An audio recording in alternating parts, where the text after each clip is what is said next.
Neil from Clean and Exterior Clean Melbourne. I am just going to start working on some concrete, either concrete pavers or sandstone. My feeling is one or the other, but anyway, you can see how dirty these are. We will be, you can see that from here. We'll be soft washing these, so I'll show you that process as we go. There's no point high pressuring these. They just don't.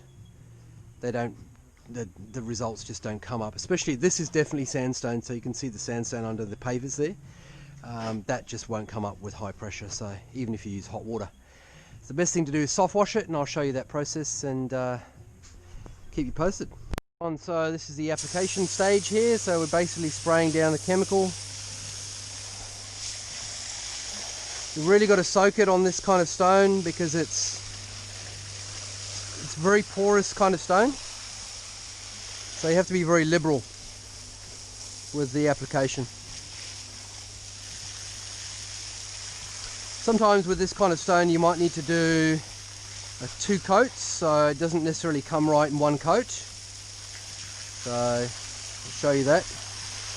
I'll show you the results at the end. So this is just now, we're just allowing it to dwell. I might do a second coat, but you can already see how much has been cleaned up. And the minute you see this kind of brown, that's exactly what we want to see. That's the sign that the mold is actually being killed.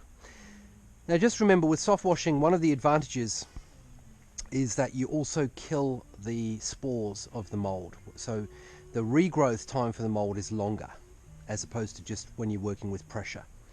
So the advantages here are, you get a longer period of time where it remains clean, and secondly, you don't have to hit it with pressure and potentially damage the tiles or surface. So these are the finished results on the steps that we cleaned. We soft washed these. This is all sandstone. You have to be very careful with sandstone. It's very soft, so it'll just, you can't even hit it with pressure. With any kind of pressure cleaning, you'll have all kinds of problems. But this is all soft washed. You can see how beautiful the tiles have come up. Still some underlying mold there, but compared to where we started, this is fantastic. But fundamentally, it's really come up well, and the customer wants to retain some of the age look, so that's why we're not cleaning all of that for them. I hope you enjoyed the video. Yeah.